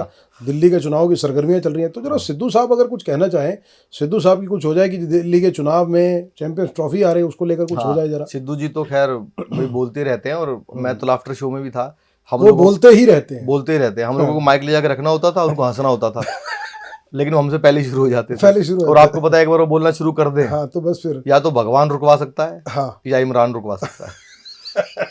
पाकिस्तान वाला दोस्त है। हाँ बिल्कुल सही बात, सही बात। दोनों जेल में भी गए, तो दोस्ती निभाई, वो वहाँ वाली में गए, ये हमारी में। बिल्कुल ठीक बात है। तो सिद्धू जी खैर जिंदा दिल आदमी है, और हिंदी पे उनकी बहुत पकड़ है, हिंदी उर्दू अंग्रेजी पे बहुत जबरदस्त पकड़ है, तो नॉलेज भी बहुत है। तो जिसमें नॉलेज होती है तो बोलता भी लंबा है, क्योंकि विषय की नॉलेज उनको बहुत है। तो सिद्धू जी, एक मैंने जोक बनाया था कि आफ्टर शो में एक बंदा आया, उसने जैसे ले जाके माइक रखा, गुरु मैं कहता हूं तुझमें वो बात है, तू ही है जो सागर को नदी, दशक को सदी बना देगा। माय डियर फ्रेंड, तुझमें वो कला है, नदियां नाले पर्वत झरने का अगर सागर। बंदा डर गया, बोला जी माफ करो, मैं तो माइक टेस्ट करने आया। आपने तो उससे पहले पूरा खेल। अच्छा, कुछ लोग ऐसे भी होते हैं जिनका भाषण 20-20 मिनट तक समझ में नहीं आता। जैसे स्वर्गीय मुलायम सिंह जी थे, हमें बहुत उन्होंने कार्यक्रम में बुलाया। बिल्कुल। और एक और हैं, अभी भी हैं जी, राजस्थान के पूर्व सीएम श्री अशोक गहलोत। हो जाए जरा, अरे वो भी उसी मैं कैसे भूल गया, भाषण में उसी गोत्र के हैं, उसी गोत्र, बिल्कुल। हो जाए जरा फिर। तो अशोक गहलोत जी, अभी पत्रकारों ने समझ में नहीं आता क्या बोल दिया, अभी पत्रकारों ने थोड़ा देर से समझ में, तो डिकोड करते होंगे ना उनकी बात को, कोडिंग में होगी ना। कार्यकर्ता भाई कांग्रेस ही समझ सकते हैं, हम तो वैसे नहीं समझ सकते। तो पूछा जी पत्रकारों ने, सर राजस्थान में क्या हुआ? एक भाई हमारे राजस्थान के अंदर ये हमें दिल्ली जाके सुने से बात की, राहुल पिंगई में जयपुर जब आते हैं, उसके बाद सेशन पाई को बताते कि जयपुर में जब आप जाओगे दिल्ली, वहां से आने के बाद आपको पता है कि कांग्रेस पार्टी आएगी। टीवी की आवाज तेज की, मैंने कहा समझ में आ जाए। पत्रकारों ने क्या लिखा, फाइनली दिखाया क्या? उन्होंने दोबारा पूछा सर क्या कह रहे हो, तो हमने जब दिल्ली जाकर उनको बताया कि सामने से जाके आएंगे, उसके बाद हम चली गोली सोनिया जी की मिल गई तो हमको बताते नहीं। पत्रकारों ने फिलहाल यही लिखा कि भाजपा की लहर चल रही है। बाकी समझने तक प्रतीक्षा कीजिए, बस। जब तक डिकोड कर लेंगे। हाँ। जब तक डिकोड कर लेंगे। जी। दीपक भाई, आपने पॉलिटिक्स की हमने बात करी, वो करी, कुछ बातें आपके पर्सनल व्यक्तिगत जीवन की करते हैं। दीपक भाई हमारे साथ हैं, उनके दिल की बातें भी कुछ बिल्कुल सुन रहे हैं। कीजिए। दीपक भाई एक ऐसी जगह से निकला, एक मध्यम वर्गीय परिवार से निकला, मेहनत करके अपना नाम बनाया। मध्यम वर्गीय तो बहुत अच्छा होता है, निम्न मध्यम वर्गीय। हाँ, नहीं मतलब मैं ये इसलिए बात कर रहा हूँ क्योंकि हम सभी उसी बैकग्राउंड से जी। पले बड़े और जीवन में आगे बढ़े हैं। तो जब दीपक भाई को जब पहली बार जब जीवन के अंदर ये बोध हुआ, क्योंकि आप शुरू में कविताएं करते थे, कविताएं करते करते ग्रेजुअली यू गॉट टू आपको लगा कि यानी मिमिक्री से आपका एक नाम बन रहा है पूरे। अच्छा सॉरी, मैं बीच में आपको, जी, क्योंकि मैं कवि सम्मेलन करता हूँ लगभग हर दूसरे दिन। जी कविताएं लिखता हूँ और मेरे पास बहुत मौलिक लंबी लंबी कविताएं हैं जी। अभी पिछले दिनों मैंने कहा भाई एक बिल्कुल नई ताजी कविता आपको सुनाता हूँ, बहुत हास्य कविता, खूब हंसेंगे आप लोग। जी। नीचे से 20 आदमी खड़े हो गए, कोई कह रहा नहीं अमित शाह की मिमिक्री करो भाई, एक कह रहा भाई राजनाथ सिंह जी की मिमिक्री करो। कविता सुनने में इंटरेस्ट नहीं। हाँ, उनका मैं अगर रामायण भी लिख दूं ना तो लोग सुनना नहीं चाहते आज की डेट में। सबको ये है कि भाई मिमिक्री करो, तो मैं उस बात का बुरा नहीं मानता, मैं उसको उस फेस को एंजॉय कर रहा हूँ। कविता तो मैं पूरे बुढ़ापे तक कभी भी सुना दूंगा, लेकिन ये मिमिक्री में जीवन भर नहीं कर पाऊंगा। ये जब तक है तब तक है। तो जब तक माँ सरस्वती करा रही है मैं इसको इतना एंजॉय कर रहा हूँ कि पूरे भारत में कम से कम मैं अकेला तो हूँ जो कर रहा हूँ, तो मैं पूरा एंजॉय करता हूँ। बिल्कुल। कविताएं सुनाते रहेंगे बाद में भैया, कविताएं लोगों ने बहुत लिखी है, किसी को याद नहीं है। आप सड़क पे चले जाओ, तुलसी के दोहे किसको याद है? किसको, बिल्कुल सही बात है, किताबों की किताबें हैं और ठीक है, तो ग्रंथ के हम भी लिख के ग्रंथ चले जाएंगे, जिसने पढ़नी होगी पढ़ लेगा बाद में, लेकिन मैं इस फेस को एंजॉय कर रहा हूँ क्योंकि वो जो कराता है वो करा रहा है सभी, बिल्कुल तो मैं एंजॉय कर रहा हूँ सर। बिल्कुल। दीपक भाई, जैसे आप लोगों के बीच में जा रहे हो, इतना प्यार मिलता है, इतनी अप्रिसिएशन मिलती है, कोई वाकया ऐसा याद आता है, बड़ा इंटरेस्टिंग सा वाकया हो, आपने कहीं परफॉर्म किया हो, किसी व्यक्तिगत विशेष ने, कोई लड़की पीछे पड़ गई हो कि दीपक जी साथ जाऊंगी मैं तो आपके, मैं आपके सामने शायद सुने बिना जाने नहीं दूंगी, या कोई ऐसा इंटरेस्टिंग वाकया, क्योंकि देश विदेश में परफॉर्म करते हैं, तो कोई इंटरेस्टिंग वाकया जो आपके दिल को छू गया हो, या आपको लगा यार बड़ा फनी इंसिडेंट हुआ था यार शो के दौरान? ऐसे तो बहुत दिल को छूने वाले वाक्य या तो कोई भी, इमोशनली होते हैं, फनी वाक्य तो रोज होते हैं, लेकिन हाँ। ऐसे बहुत वाक्य होते हैं। हाँ। ऐसे बहुत वाक्य। अभी हम गुरुग्राम में थे, एक प्रोग्राम में 1.5 साल की बात हो गई, तो मैं परफॉर्म करके आ गया, तो वहाँ एक लेडी प्रोफेसर थी, वो आई पीछे, भागती दौड़ती थी। मैं कह रहा क्यों भाग रहे हो? फिर सीधा जहाँ मैं बैठा था वहाँ आ गई, कहते सर मुझे नहीं पता था आप आए हो, हमारी पूरी फैमिली आपकी वीडियो, बोले उनके फैमिली ग्रुप दिखाया उसने मुझे, उनके फैमिली ग्रुप में सिर्फ मेरी वीडियो, अच्छा मेरी देख सकते हैं, बाकी तो आजकल जो वीडियो चल रहे हैं वो तो फैमिली में देख ही नहीं सकते हो। उसको देखने के लिए तो कोई अलग ग्रुप बनाना पड़ेगा। तो वो मेरा हाथ पकड़ के वो लिटरली रोने लगी, वो प्रोफेसर भावुक हो गई, कहती मुझे पता होता ना कि आप आ रहे हो, मैं अपने पापा को लेके आती, अपनी मम्मी को लेके आती, सबको लेके आती। लगभग 20 मिनट मतलब टप टप टप टप उसके आंसू, और मैं भाई बड़ा इमोशनल हो गया, बड़ी भाव, हाथ ही ना छोड़े मेरे को, मैं देख रहा हूँ यार बाकी आर्टिस्ट क्या सोचेंगे। ये असली कमाई है दीपक भाई। तो उस दिन मुझे लगा, मैंने कहा यार ये तो मेरा काम, ये 2023 की बात है, अक्टूबर की, 1.5 साल लगभग हो गया। मुझे लगा, मैंने कहा केजरीवाल इतना पॉपुलर हो रहा है, फिर मैंने उसको फिर डेली दूसरे दिन वीडियोस बनाना शुरू किया, और मतलब इतने भावुक हो जाते लोग, भागते हुए गली में एक बार एक सड़क पे मिला, बाइक रोक ली उसने, अरे सर आप केजरीवाल करते हो, मैंने कहा तो ये सर ये ऐसे बहुत सारे मोमेंट्स आते हैं जब बहुत भावुक हो जाता हूँ मैं कि यार ये कमाई है असली। बिल्कुल, वाकई दीपक भाई ये कमाई है। दीपक भाई, आपने लगातार पिछले दिनों में आपका जो है ना, कमल के ऊपर आपने गाने बनाए, बीजेपी गाने बनाए, जो दिल्ली की जनता के बीच में हर गली नुक्कड़ चौराहों पर आपका गाना सुनाई दे रहा है। तो कमल को खिलाने की बात आप कर रहे हैं, दिल्ली में कहाँ कहाँ कीचड़ नजर आ रहा है आपको? देखिए दिल्ली तो पूरी कीचड़ केजरीवाल जी कर चुके हैं, तो कमल खिलाने की खुद उन्होंने तैयारी कर ली। जैसे आपने कहा ना कि वो खुद ही कहेंगे कि बीजेपी को वोट दो, आपने कहा ना वो खुद ही कहेंगे अभी मैं केजरीवाल बन के ये वाला गाना गाऊंगा जो मैंने बनाया बीजेपी के लिए, खुद से बनाया मैंने। तो जरा गाने के 2 बोल अगर हो सके। देखिए मैं बहुत बेसुरा गाता हूँ, नहीं, लेकिन वो डायरेक्टर इतना अच्छा उसने गवा लिया मुझसे, तो जरा हो जाए ना। तो वो गाना लिखा भी मैंने और गाया भी मैंने। जी दीपक भाई। एक रहेंगे सेफ रहेंगे नारा मन में घोल के, एक रहेंगे सेफ रहेंगे नारा मन में घोल के, दिल्ली वालों जय श्री राम, दिल्ली वालों जय श्री राम, दिल्ली में अब कमल खिला दो जय श्री राम बोल के, दिल्ली में अब कमल खिला दो जय श्री राम बोल के, जय श्री राम। आपको अपने टैलेंट का खुद बताया नहीं दीपक भाई, आप कह रहे हो कि बेसुरा गाते हो, हमें तो इतना सुरीला लग रहा है, बेसुरे की तो दूर दूर तक बात नहीं। तो इसमें जो एक बंद है जो मैंने विशेषकर दिल्ली के लिए लिखा है, क्योंकि दिल्ली ने जो नजारा पिछले दिनों देखा, लोग बोल तो देते हैं कि आप क्यों विरोध कर रहे हो भाई, केजरीवाल जी के एक नेता ने छत पे गुलेल बांध के बम फेंके कि नहीं फेंके? आप तो पत्रकार हैं, आप बताइए, मैं झूठ बोल रहा हूँ? सारी दिल्ली ने देखे, जेल काट रहा है वो, और उसके बावजूद भी लोग बोलते हैं कि यार आप गलत कर रहे हो, तो मैंने लिखा है तुष्टिकरण और दंगों में हम बोलो कब तक झूलेंगे, बोलो कब तक झूलेंगे, छत पे बंधी गुलेल को दिल्ली वाले कैसे भूलेंगे, बोलो कैसे भूलेंगे, सब हिसाब कर देंगे चुकता, सब हिसाब कर देंगे चुकता, अब वोटों में तोल के, दिल्ली में अब कमल खिला दो जय श्री राम बोल के। ये तो बीजेपी के लिए गाना था। तो एक गाना मैंने केजरीवाल जी के लिए बनाया है जो ट्विटर पे बहुत लोगों ने शेयर किया। हो जाए जरा। आओ दिल्ली तुम्हें बताएं बातें केजरीवाल की, आओ दिल्ली तुम्हें बताएं बातें केजरीवाल की, गिरगिट जैसी रंग बदलती गैंडे जैसी खाल की, कुछ तो करो शर्म, कुछ तो करो शर्म, इनके एक नेता ने बांधी छत पे कभी गुलेल, यहाँ हिंदुओं पे बम बरसाए खेला खूनी खेल, यहाँ कई वर्षों से काट रहा है ताहिर देखो जेल, यहाँ कई वर्षों से काट रहा है ताहिर देखो जेल, यहाँ अंकित शर्मा को श्रद्धांजलि होगी पराजय केजरीवाल की, गैंडे जैसी रंग बदलती गिरगिट जैसी खाल की। तो अंकित शर्मा की जिस तरह से हत्या हुई दिल्ली के अंदर, और बड़ी शर्म की बात है कि हमारे दिल्ली के मुख्यमंत्री ने एक बार भी खेद प्रकट नहीं किया, उसको सिर्फ हिंदू होने की वजह से तो मारा गया। वरना क्यों मारा? अंकित शर्मा की गलती क्या थी? आईबी का एक अफसर था, और ये लोग बात करते हैं फ्री बिजली की, फ्री बस की, फ्री इसकी। अंकित शर्मा की माँ की भी बिजली फ्री होगी, उसकी बहनों को भी बस फ्री होगी, किस काम की भाई? एक बार खेद प्रकट तो कर दो केजरीवाल। बिल्कुल। 400 चाकू मारने का मतलब क्या है? आपने किसी को मारना है तो एक चाकू में मर जाएगा, लेकिन 400 चाकू मारने का मतलब है कि आप पूरी एक कौम पे खुंदक निकाल रहे हो अपनी। तो बस मेरा ये व्यंग है, और मैं कलाकार हूँ, मुझे पता नहीं बोलना चाहिए नहीं बोलना चाहिए, पर मैं बोल देता हूँ भाई, दिल के हरियाणवी है ना, खुल के बोल देते हैं। नहीं, हमने साथ में इसीलिए आपको चाय भी पिलाई कि आप दिल की बातें दीपक भाई की दिल की बातें निकला। दीपक भाई, मुझे लगता है कि वो समय दूर नहीं है जब पूरी तरह से दीपक सैनी को हम एक्टिव पॉलिटिक्स में भी देखेंगे। मेरे को ये करते करते क्या लगता है, कोई इरादा है अभी एक्टिव मतलब एक तरह से आप बीजेपी के लिए प्रचार प्रसार कर रहे हैं, वो अलग अलग बात है, लेकिन एक्टिव पॉलिटिक्स में आने का भी क्या ऐसा भी हो सकता है कि नियर फ्यूचर में दीपक भाई को हम कभी चुनाव के मैदान में भी देखें? मैं मना भी नहीं कर सकता, हाँ भी नहीं कर सकता, कोई इरादा तो फिलहाल है नहीं ना हमारे पास इतना पैसा है कि हम इलेक्शन लड़े, लेकिन जैसा ईश्वर कराए कुछ नहीं पता।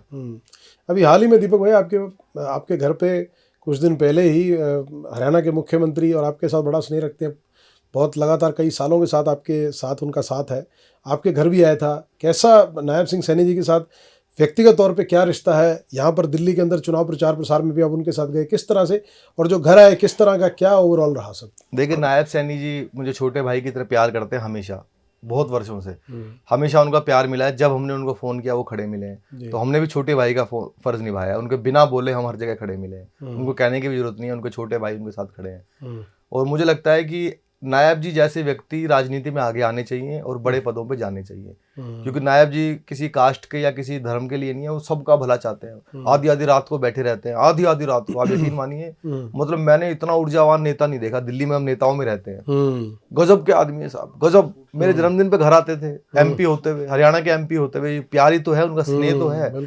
तो मुझे बहुत मतलब बड़ा अपने ऊपर भी अच्छा लगता है कि यार ये मेरी कमाई है, मेरी असली कमाई यही है। बिल्कुल। अभी मुख्यमंत्री बने तो मैं पिछले दिनों गया था, भाई साहब के जाते रहते चंडीगढ़, हम हर महीने एक आध बार मिलना होता ही है उनसे। तो उन्होंने कहा था मैं घर आऊंगा, तो भाई मैंने कहा सर हमारी तो हिम्मत नहीं हो रही है अब कहने की। तो वो मुख्यमंत्री बनने के बाद भी हमारे इस छोटी सी झोपड़ी में आए, तो मुझे लगता है कि भाई उन्होंने, भाई हो तो फिर ऐसा हो, कोई भाई मानने वाला हो तो ऐसा हो। बिल्कुल दीपक भाई, कहते हैं ना, वो एक कहावत है, कहते हैं कि आदमी जब जीवन में एवरेज या मध्यम जीवन जी रहा हो तब तो लोगों के साथ स्नेह प्यार और रख सकता है, लेकिन जब सर्वोच्च पदों पे या जीवन के शिखर पर पहुंचता है और उसके बाद उन्हीं संगी साथियों लोगों के साथ प्यार स्नेह और सद्भाव रखता है, तो वो उसके सही वास्तविक चरित्र को और जो जीवन परिचय देता है कि वास्तविक उनका व्यवहार क्या है। अद्भुत और गजब आदमी है, उनसे तो मैंने बहुत सीखा है अब तो। मैंने उनको लगातार चुनाव में देखा, हरियाणा के अंदर इतनी मेहनत करते हुए, और जीतने के बाद भी अगले दिन से फिर पब्लिक से मिलते हुए सुबह से लेकर रात के 2 बजे तक। तो हमने बहुत सीखने को मिला है नायब जी से। ईश्वर उनको खूब लंबी उम्र दे, उनको अच्छा स्वास्थ्य दे, और उनकी भी मिमिक्री कर दी मैंने। तो एक हो जाए ना जरा दीपक भाई, ये तो जी। हो जाए फिर जरा और नायब सुनाई संग भी नायब जी को मैंने जी जी जी। चंडीगढ़ में सुनाई थी, जी। बडोली जी भी वहाँ पे थे। अरे वाह, प्रोफेसर। तो हो जाए ना जरा दीपक तो भाई। नायब जी के चुटीले भाषण है आज। हाँ मुझे बिल्कुल, लगता अरे है सबसे ज्यादा, मुझे लगता है आज की डेट में नायब जी के जितने बढ़िया व्यंग्य सबसे कोई नहीं ज्यादा, है। सबसे क्या ज्यादा। बात है, ऐसे बिल्कुल। जवाब देते हैं वो, अरे जबरदस्त, और आनंद आ जबरदस्त, जाता है। और बड़े सैटारिकल वे में और अपनी टोन में। बड़े सहज तरीके से। हाँ, अभी उन्होंने देश के सबसे बड़े चैनल को इंटरव्यू दिया चंडीगढ़ में, जी, मैं जी, वहीं था जी, उस समय, जी। उनके घर पे ही था, कैमरे के पीछे था मैं। जी जी जी। तो वो जो पत्रकार थी उन्होंने पूछा नायब जी से कि जी हुड्डा साहब कह रहे हैं आपने अपनी सीट बदल दी, करनाल की, डर गए आप तो लाडवा भाग गए, आपने सीट बदल दी अपनी। मुझे लगा यार ये तो नायब जी से इसने गलत सवाल कर लिया, लेकिन नायब जी का जवाब सुनना साहब क्या बात है हो जाए उस व्यक्ति की। उन्होंने कहा जी आपने सीट बदल ली, आप डर गए, हुड्डा जी कह रहे हैं कि आप डर के भागे। नायब जी कहते हुड्डा को क्या दे, एक बार तू भी बदल के देख ले। अब देखो सहज, क्या सहजता है। हम तो बदल के फिर जीत गए। हाँ क्या सहजता है। तो उनका जो भाषण है, हुड्डा बटन खोल के घूम रहा था, घोड़े आगे थे, इसने तो मान लिया कि हमारी सरकार आएगी। और भाई 8 तारीख के बाद हुड्डा के बटन बंद हो गए। आज मैं आपको कहना चाहता हूं दीपक जी, आपके चैनल पे कहना है, खूब मिमिक्री करो, खूब चुटकुले सुनाओ, कोई चिंता नहीं, आपका भाई बैठा आधी रात को आ जाना, चंडीगढ़ में 2 बजे बैठा आपका भाई, कोई ताली नहीं बजावा है, मार को आके बता दो घर तक ठा लेंगे उसने। तो ये मिमिक्री है। ईश्वर को खूब बढ़िया स्वास्थ्य दे और खूब लंबी आयु दे और उनको खूब हरियाणा का सेवा करने का मौका मिले। मुझे लगता है बहुत बढ़िया व्यक्ति हरियाणा, मेरे उनसे संबंध इसलिए नहीं कह रहा, नहीं होते तब भी सारी जनता का यही परसेप्शन है। लेकिन आपने जो बात की ना दीपक भाई, जो उनका एक सैटारिकल जो तरीका है, जो एक व्यंग बाण छोड़ने का, वो वाकई में ही उनको एक विलक्षण, उसका एक वो भी बनाता है कि वो एक अलग भाव है उनके अंदर। गजब है सर। आमतौर पर क्या होता है कि जितने सर्वोच्च पदों पर बैठे व्यक्तियों को हम देखते हैं तो एक लगता है कि वो उनकी बड़ी सहज भाषा शैली होगी, सरल होगा, गंभीर मुद्रा में बात करेंगे, लेकिन इस तरह से इन भावों के साथ करना ये अपने आप में बड़ी बात है। गंभीर से गंभीर सवाल के ऊपर हंस के वो उसको पॉजिटिव बना देते हैं। बिल्कुल सही बात है। और हरियाणा जैसे जहाँ पे जातिगत विद्वेष, राजनीतिक विद्वेष, हर तरह का विद्वेष था, तो वहां पे एक ऐसा मुख्यमंत्री जो सबसे हंस के मिलता है, तो भाई किसी वरदान से कम नहीं है। नायब जी वाकई नायब है। दीपक भाई 2 सवाल आपके उस पे लेते हैं कि क्योंकि आप कविता पाठ भी करते हैं लगातार, इतने सालों से आप कविताएं पढ़ते आ रहे हैं, लिखते आ रहे हैं, लोगों के बीच में जा रहे हैं, कविताओं को लेकर आज क्या लगता है, ट्रेंड में क्या कोई बदलाव है? किस तरह का लोग जो है, श्रोता जो है, किस तरह की कविताओं को ज़्यादा सुनना पसंद करते हैं? और अगर आप लोगों के बीच में जाते हैं तो क्योंकि आजकल देखने मिलता है कि जो कॉमिक एलिमेंट भी है, जो सैटारिकल भी है, उसमें भी कई जगह पर, मैं नाम नहीं लूँगा किसी आर्टिस्ट या कलाकार का, सब अपनी अपनी जगह पे अपना बेहतरीन काम कर रहे हैं, तो कुछ फुहड़पन भी, कुछ थोड़ी वल्गैरिटी भी और ये चीज़ें भी आ गई हैं। तो इस बीच में अपनी पहचान बना के रखना, अपनी छवि बना के रखना और लोगों के बीच में अपनी अलग छाप छोड़ना, ये सारी चीज़ों को लेकर मैं चाहूँगा कि इसको लेकर अपनी आप प्रतिक्रिया दें। देखिए अब जो स्टैंड अप कॉमेडी चल रही है सोशल मीडिया पर, जी, सोशल मीडिया वाले जो, जब लाफ्टर चैलेंज तक तो ठीक था, जब टेलीविजन पे, हाँ, मतलब उनका एक दायरा था, एक उनका गरिमा थी, मेन स्ट्रीम मीडिया, अब एक लकीर बन गई, एक तरफ मेन स्ट्रीम आर्टिस्ट और एक तरफ सोशल मीडिया वाले कॉमेडियंस। जो सोशल मीडिया वाले कॉमेडियंस है, अधिकतर हमारी पढ़ी लिखी युवा पीढ़ी उनके पास जा रही है। यानी मैं बहुत मजाकिया लहजे में समझाऊं तो पहले अनपढ़ लोग कॉमेडी करते रहे मोस्टली, कवि सम्मेलन नहीं कह रहा, जो कॉमेडी करते थे किसी स्टेज पर, ऑर्केस्ट्रा में या कहीं भी, तो वो मोस्टली बेचारे कम पढ़े लिखे या होते थे। तो जब अनपढ़ लोग या कम पढ़े लिखे लोग कॉमेडी करते थे और बहुत साफ सुथरी करते थे। अब जब से ये डॉक्टर और इंजीनियर कॉमेडी करने लगे, तब से माँ बहन की गालियां आने लग गई, इतनी गिरावट आ गई। और उनको सुनने भी पढ़े लिखे लोग, बच्चे जा रहे हैं, स्टूडेंट्स माँ बाप के साथ जा रहे हैं, हाथ में दारू का गिलास पकड़ के गालियां सुन रहे हैं। आप सुनो गालियां, मुझे कोई दिक्कत, आप गालियां दीपक भाई देख ही रहे हैं हम। उसमें देखो क्या है कि हम खुद, क्योंकि जितने भी उनके ऊपर, चाहे इनके जो छोटे छोटे क्लिपिंग्स डली हुई हैं, वेब सीरीज के जो OTT प्लेटफॉर्म्स पर डले हुए हैं, so we keep on watching that. और जब भी देखते हैं तो आप देख के अंतर महसूस कर सकते हैं, you can differentiate also. Sir मेरे पास जो सबसे बड़ा अभी एक OTT पर कॉमेडी शो चला, कई सीजन आ चुके, उसको मेरे पास मेल दिखा सकता हूँ आपको, हर सीजन में मेल आता है जी, कई लाख रुपए 60 मिनट के। मैं उनको एक ही मेल करता हूँ वापस, मैं इन गाली बाजों के साथ कॉमेडी नहीं करूंगा। और वो हर बार एक ही जवाब बोलते हैं, आपको नहीं देनी आप आ जाओ। मैंने कहा मैं इनके साथ बैठूंगा भी नहीं भाई, मैं इनके साथ बैठूंगा भी नहीं। आज अगर हम नायब जी जैसे व्यक्ति के साथ हम बैठ रहे हैं तो हमें उस गरिमा को भी निभाना है कि हम क्या कर रहे हैं समाज के लिए। तो मैं समाज में गाली देने के लिए रह गया क्या? तो मैं तो उनको, कई मुझे जानते भी हैं इनमें से कई सारे कॉमेडियंस, तो कई बार मिलते हैं, भाई साहब हमारे साथ नहीं आते। मैंने कहा तुम गाली गलौज देते हो, कहते हम तो ऐसे ही देंगे। मैंने कहा तुम और ज्यादा दो, तुम जितनी ज्यादा दोगे मैं उतना और अच्छा दिखाई दूंगा। एक तरफ नाला बह रहा हो, जितना काला नाला बहेगा गंगा जल और उतना अच्छा दिखाई देगा। बिल्कुल सही बात है। तो तुम और गालियां मुझे, और ये तो साफ सोच वाले लोगों के ऊपर निर्भर करता है दीपक भाई कि किस तरफ जाना है। हाँ। मतलब उस काले नाले की, बहते हुए नाले का हिस्सा बनना है या साफ जो है ना झरने या उसके नदी के पानी में। अच्छा मैं बिल्कुल ना हमेशा, क्योंकि एक तो हरियाणा में फितरत कह लो, या मुझे अपने टैलेंट पे इतना कॉन्फिडेंस है कह लो, मैं कभी किसी के दबाव में नहीं आया। चाहे कोई कितना बड़ा कवि हो, चाहे कितना बड़ा परफॉर्मर हो, या कितना बड़ा मीडिया कर्मी हो, मैं कभी दबाव में नहीं आया किसी के। मैंने अपना काम किया। कवि सम्मेलन की आपने बात की, कवि सम्मेलन से युवा पीढ़ी दूर होती जा रही है, मैं बहुत खुल के बता रहा हूँ। कोई हमारे कवि कुछ भी कहें कि नहीं नहीं युवा कविता, कोई नहीं सुन रहा। बहुत बहुत ज़्यादा हालत ख़राब है कवि सम्मेलनों की। कवि सम्मेलन तो आप जब कवि सम्मेलन में जाते हैं तो आपको मतलब आप नोटिस भी करते होंगे, शायद मुझे लगता है कि जो मिडिल एज लोग ज्यादा होते होंगे, मैं वही यूथ जो है, मैं वही कह रहा हूँ। यूथ मिलता है हमें कॉलेजेस में, जब हम कॉलेज में प्रोग्राम कराने जाते हैं, यूथ वहाँ मिलता है, कॉलेज फेस्ट में या कहीं और हमें प्रयास करना चाहिए ज्यादा से ज्यादा कवि सम्मेलन हो। यूथ अगर एक बार कवि सम्मेलन सुन लेता है ना, फिर वो जुड़ता है उनसे, जो एक बार सुन लेता है। सटायर समझ लेकिन में हम आता उनको है, सुनवा नहीं, व्यंग समझ में आता है। और कवि सम्मेलन पिछले कई सालों में बहुत बड़े हैं, बिल्कुल बहुत बड़े हैं कवि। आज खूब ईश्वर की कृपा से बहुत कवि सम्मेलन हो रहे हैं, लेकिन एवरेज एज जो है ना कवि सम्मेलन सुनने वालों की, वो 50+ है। यानी जो सुनने आ रहा है 50+ आदमी, उसके घर के बच्चे ही सुनने नहीं आ रहे। तो ये आने वाले टाइम में तो जब साफ व्यंग सुनेंगे नहीं, साफ सोच की कविताएं नहीं सुनेंगे, कैसे होगा? तो जब सारे मतलब एक जिसको बोलते थोड़ा हल्के या निम्न स्तर की चीजें को फॉलो करेंगे, तो बिल्कुल फिर माइंड, स्टेट ऑफ माइंड और वो सब उसी तरह की चीजें होंगी। मेरे साथ समस्या क्या है कि अब तो चलो मेरा एक अपना नाम बनता जा रहा है अपनी, बाकी सब लोग एक तरफ रहे, मैं हमेशा एक तरफ चला। मुझे अपना टैलेंट पता है। जब कवि सम्मेलन में मिमिक्री मैं कवि सम्मेलन में भी कर देता था, तो लोग बोलते यार ये कवि सम्मेलन है भाई, मिमिक्री क्यों कर रहा है? तो मैं कहता तुम चुटकुले क्यों सुना रहे हो 100 साल पुराने? जितने देश के बड़े बड़े कवि बनते हैं 100 साल पुराने चुटकुले सुना रहे हैं। सबकी रिस्पेक्ट है, सब अपने भाई हैं बड़े, सब 100 साल पुराने चुटकुले। कवि सम्मेलन कोई भी हो, चुटकुले वही है। कवि कोई हो, चुटकुले वही है। मैंने कहा आप चुटकुले सुनाने बंद कर दो, मैं कम से कम अपनी मिमिक्री कर रहा हूँ भाई। अच्छा, आज वही जब मुझे बुलाते हैं, वही कवि जो मुझे बुलाते हैं, और मैं कहता हूँ भाई मैं मिमिक्री नहीं करूंगा, आज मैं कविता पढ़ूँ। उन्होंने भाई मिमिक्री के पैसे दिए हैं तुझे, भाई मिमिक्री करनी है तुझे, तो वही करवा रहे हैं। तो ये साहित्य है, मैं जो मिमिक्री कर रहा हूँ उसमें कंटेंट है, और कवि सम्मेलन से रिलेशन है इसका, भाई राजनीति की बात का रिलेशन है, तो वो मिमिक्री अच्छी भी लगती है मंच पर। आज वो सब बातें पीछे छूट गई, आज लोग मुझे बुलाते हैं अपनी मिमिक्री के लिए, मेरी डिमांड है भाई। दीपक भाई जैसे, अच्छा मैं सॉरी बीच में आप भी बता रहा था, तो ये कवि क्या पीछे से सबको बोलते ये कवि नहीं है, ये मिमिक्री करता है, कविता नहीं सुनाता ये। और जो मिमिक्री वाले हैं वो कहते हैं मिमिक्री वाला नहीं है, मिमिक्री तो नाना पाटेकर की, सन्नी देओल की होती है, ये कोई मिमिक्री है नेताओं की? ये मिमिक्री नहीं करता, साला कवि है ये। अच्छा, जो स्टैंड अप वाले हैं वो जब तक गाली ना दो स्टैंड अप कॉमेडी कहते हैं कोई तो कवि है, कोई स्टैंड अप कॉमेडियन है। स्टैंड अप कॉमेडियन वाला गाली गलौज करो, तो स्टैंड अप कॉमेडियन मुझे स्टैंड अप कॉमेडियन नहीं मानते, मिमिक्री वाले मुझे मिमिक्री वाला नहीं मानते, कवि मुझे कवि नहीं मानते, मैं तीनों को कुछ नहीं मानता। दीपक सैनी की अपना एक अलग, मैं दीपक सैनी हूँ भाई, आप मुझे कुछ भी कह लो आप। बिल्कुल सही बात दीपक भाई कहते, जैसे आपने पॉलिटिशियंस की बात की कि जो पॉलिटिशियंस जिनको आप आइडलाइज करते हैं, नायब सिंह सैनी जी का नाम लिया आपने। अब जैसे मिमिक्री का टैलेंट है, आपने मिमिक्री करनी शुरू करी, कहते हैं ना कभी आदमी किसी फुटस्टेप पे चलता है, कोई काम करता है, कोई बिजनेस करता है, तो कोई किसी ना किसी को आइडलाइज करता है, किसी को फॉलो करता है कि यार मुझे उससे प्रेरणा मिली। तो दीपक भाई को भी, दीपक सैनी को भी कोई ऐसा लगता है कि मिमिक्री करनी तो यार मुझे इस आदमी ने मुझे इंस्पायर किया, तो मैंने इसको देख मतलब स्टार्ट किया, या मैंने कहीं ना कहीं उससे ये चीज़ ली कि मुझे ये करना चाहिए। देखिए सीखा तो सबसे ही है, सबसे सीखा है। जो भी कोई अच्छा कर रहा है, किसी की टाइमिंग अच्छी है तो उससे सीखा है, कोई अच्छा लिख रहा है तो उससे सीखा है, सबसे सीखा है। जो मुझसे छोटे आ गए हैं उनसे भी सीख रहा हूँ। लेकिन फिर भी जब मेरी शुरुआत हुई तो मैंने अपने स्कूल में हास्य कवि सम्मेलन सुना था सबसे पहले। तो मैंने अरुण जैमिनी जी को सुना था, जो हास्य कवि आप जानते हैं, हरियाणा से ताल्लुक रखते हैं। हाँ, हरियाणा। तो मैंने उनको सुना पहले, तो मुझे लगा यार एक आदमी बोल रहा है, 20,000 आदमी हंस रहे हैं, तो मुझे ये काम करना है। बहुत बचपन 4th क्लास की बात है।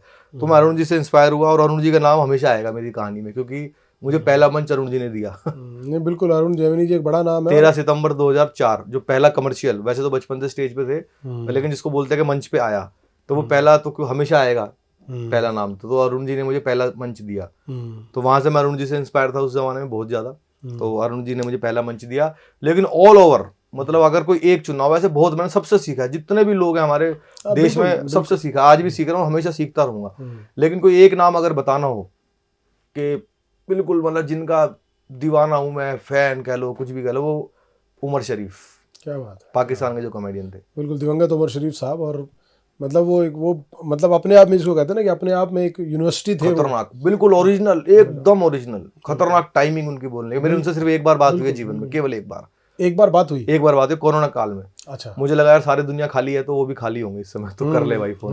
तो मेरी 20 मिनट के करीब उनसे बात हुई। और सबसे कमाल की बात है उमर शरीफ साहब की जो उस समय, क्योंकि पाकिस्तान के अंदर वो स्टैंड अप जो है ना, थिएटर शोज बहुत चलते थे, लाइव शोज चलते थे, तो उस दौरान उस तरह इम्प्रोवाइज करना, स्पॉन्टेनियसली रिएक्ट करना, और सिनेमा हॉल का एक शो खाली करके उनका प्रोग्राम होता रहा, क्योंकि वहाँ थिएटर तो थे नहीं, ऑडिटोरियम नहीं थे, तो उसमें होता था उनका उसमें प्रोग्राम। बिल्कुल सही बात है। मैंने उनको पूरा पिया हुआ है, एकदम घोल के, उनकी सारी स्क्रिप्ट, सारी कॉमेडी, सारा वो बिल्कुल टाइमिंग सब पिया हुआ है। तो मेरी उनसे कोरोना काल में बात हुई थी 2020 में अप्रैल में, 20 मिनट मैंने उनको कहा जी हम आपको इंडिया में तो बुला नहीं सकते, पाकिस्तान में आऊँगा नहीं, चाहे कुछ हो जाए, तो आपका दुबई में एक शो कराते हैं, मेरे आपसे मिलने की एक बार इच्छा है बहुत ज़्यादा।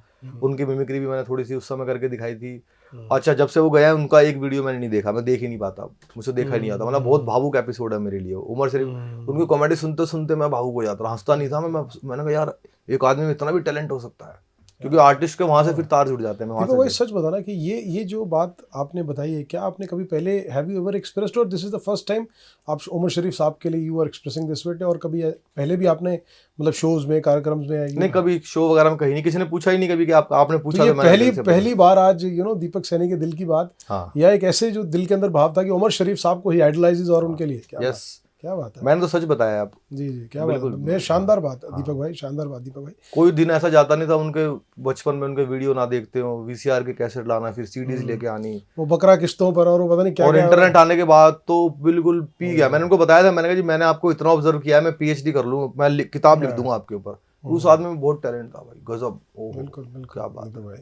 तो दीपक भाई, मुझे लगता है कि बहुत दिल की बातें हो गई, चुनाव को लेकर हो गई, आपकी व्यक्तिगत लाइफ को हो गई। एक छोटा सा रैपिड फायर कर लेते हैं दीपक भाई, मुझे लगता है 8-10 सवाल लेते हैं, सिंगल सवाल में क्विक आंसर आपसे चाहेंगे, जरा कॉम्प्लिकेटेड। 2-4 सेकंड तो ले सकता हूँ। हाँ 2-4 सेकंड चलेंगे, 2-4 सेकंड चलेंगे, और मुझे लगता है कुछ तो ऐसे होंगे कि जो उसको कहते हैं ना आपके मुंह पर जवाब होगा शायद। चलिए रैपिड फायर लेते हैं दीपक भाई। दिल्ली में बीजेपी या आप? बीजेपी। केंद्र में बीजेपी या कांग्रेस? बीजेपी। आने वाले जी।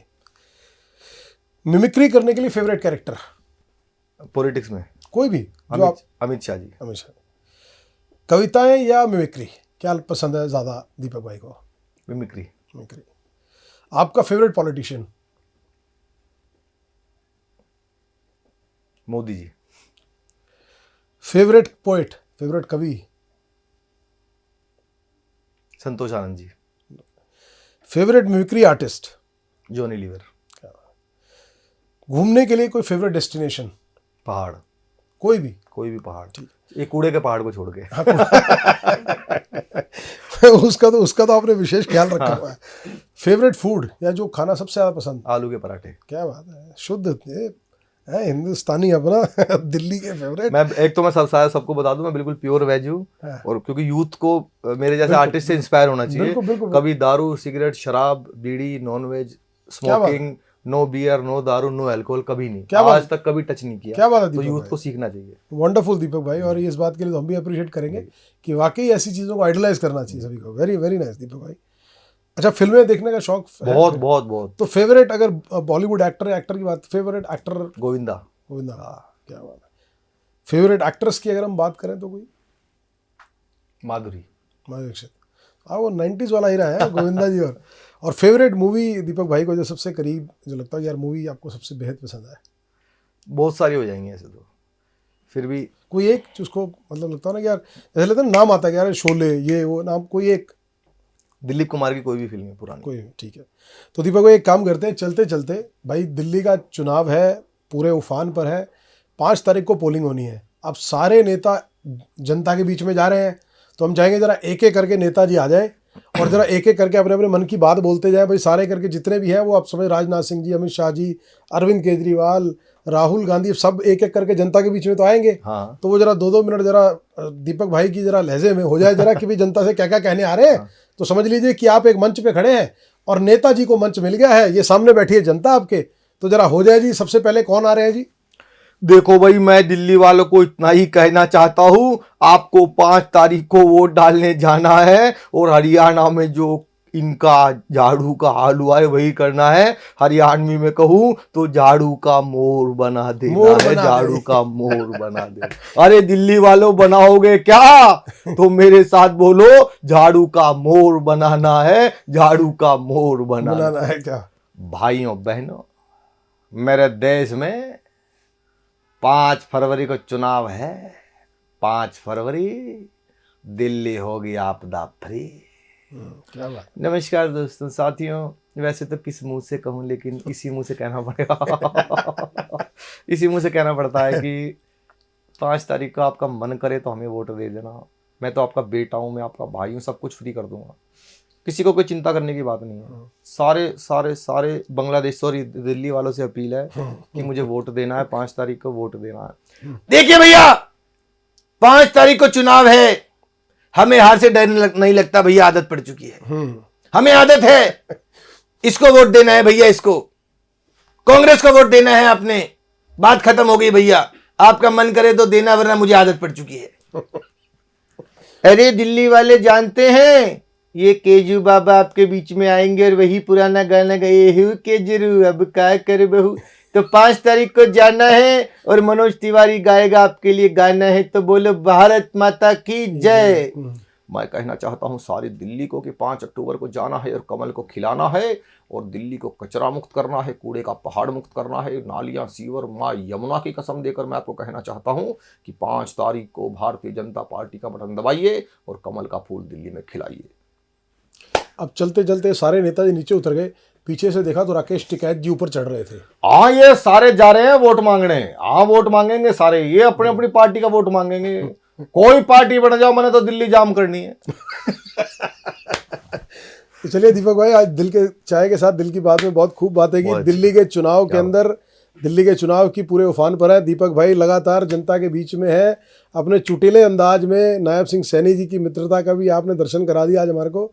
और उम्मीद करते हैं कि दीपक भाई इसी तरह से लोगों के दिलों को छूते रहें, अपनी कविताओं से, अपनी मिमिक्री से, और जो आपने अपनी व्यक्तिगत जो हैबिट्स बताई कि लोगों को और यूथ को फॉलो करना चाहिए। तो हम दीपक भाई आपके लिए प्रे करेंगे और विश करेंगे इसी तरह से आप लोगों की ज़िंदगी में खुशियाँ, हास्य, लाफ्टर बांटते रहें, प्यार देते रहें। और हमारी बहुत बहुत शुभकामनाएं दीपक भाई, आपके साथ बहुत बहुत दीपक भाई। और चाय के साथ दिल की बात में आने के लिए बहुत धन्यवाद। जी दीपक जी। तो हमारे साथ थे stand up comedian, mimicry artist, कवि टर्न्ड, जिसको कहते हैं कि आज बीजेपी के लिए एक प्रचारक की भूमिका भी निभा रहे हैं दिल्ली के चुनाव के अंदर। तो दिल्ली के चुनाव की गर्मी जो इस समय सूरज की गर्मी बन के बरस रही है, और कहते हैं ना कि आज 27-28 जनवरी के आसपास हम दीपक भाई के घर पे बैठे हैं, और जो इस समय गर्मी का हाल है, सर्दी ऐसे लगता है कि जनवरी के अंत आते आते गायब हो चुकी है। 5 फरवरी के चुनाव का जिस दिन पोलिंग है दिल्ली में, वेट रहेगा कि उस दिन दिल्ली की जनता किस करवट बैठती है और क्या फैसला लेती है इस बार दिल्ली के मुकद्दर का। देखना दिलचस्प होगा। 8 तारीख को दिल्ली के चुनाव के रिजल्ट आएंगे तो नतीजा सबके सामने होगा। चाय के साथ दिल की बात में आज हमारे साथ दीपक सैनी थे, जिन्होंने अपनी ज़िंदगी की बातें की, पॉलिटिक्स की बातें की, अपने काम के बारे में बातें की, और बहुत सी ऐसी बातें जो आज के यूथ को अपनी ज़िंदगी में अपनानी चाहिए। इसी तरह की पॉडकास्ट के लिए आप हमारे चैनल को देखते रहिए और इसी तरह की बातें हम आपके दिल तक लाते रहेंगे। यू कीप वॉचिंग चाय के साथ दिल की बात।